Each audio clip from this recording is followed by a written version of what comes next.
All right, guys, how you doing? Today we're gonna do a Tom Petty song. I've been on a Tom Petty kick lately. Gonna do American Girl, and we're gonna start out like this. All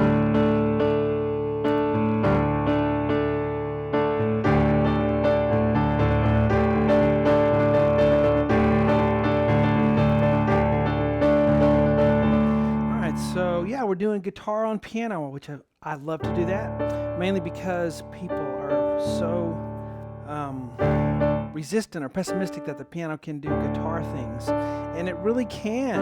A lot of the times we can mimic the guitar if we just do it in the right way. Well, hello everyone, I'm Shawn. Welcome to webpianoteacher.com. Here's our free part one. I'm going to put it on YouTube, and the rest of the lessons for this song will be on my website, webpianoteacher.com. You can download the sheets if you are a member. I have lots of other songs on there as well. Beginners are welcome. So to get this kicked off here, we are in the key of D. Left hand, we're just going to go D, A, D. And a lot of times guitar will play that, that open fifth sound, power chord sound. Have you ever done that guitar where you just had the first finger and then these two fingers holding the next two strings? It's a power chord, and that's just what it's called, but it's just an octave and a fifth. And a lot of times when we're playing chords, doing guitar things, we want to play it that way. We don't want to put that F sharp in there. See how that different that makes it sound? We want that open sound. Hear that? So this is a case where adding that F sharp on your D chord is going to kind of ruin the sound. We want that open fifth sound, okay? So again, left hand D, A, D, and we kind of start out just kind of like this. Tom Petty stuff is usually very simple as far as the guitar part goes. Then he does a whole lot with that simple thing that he plays. The piano parts can be complicated. His piano player does some really cool things. So the right hand, we have this little thing right here. We can call this an open fourth. It's kind of like when you do country thirds, but it's a fourth instead of a third. So G to A, D on the fifth finger. We can go 1, 2 for the G of the A. We're gonna go ba-dum, ba-dum, and then play this again.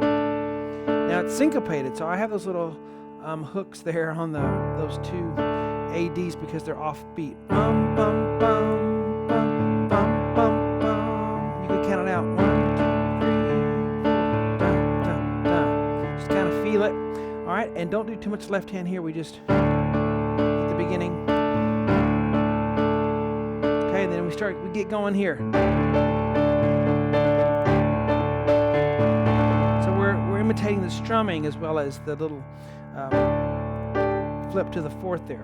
Okay, on this next part. So still D, A, D in the left hand. The right hand's going to have D, D, which is the octave, and then we're going to do G, A again, but I'm moving it up an octave, flipping from G to A with fingers 2 and 3. And at the end, we just have da da da da, kind of imitating when the guitar goes da da da da, down up on the stroke, da da da da. So that's my left hand is. Just whatever notes I want to play, D, A, D, vamping. With vamping, it doesn't really matter, what you do exactly as long as you're on the right chord and that you change to the next chord, when at the right time. So, but you need to be in rhythm. That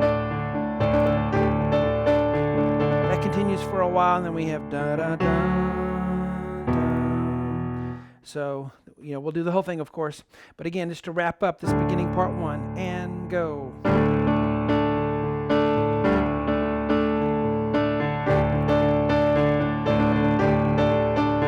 All right, so tip of the iceberg there. We'll do a part 2 and a part 3 at least, and really get into this and finish it on up. Hope you guys enjoyed this part 1 lesson on YouTube. See you on the website. Talk to you later.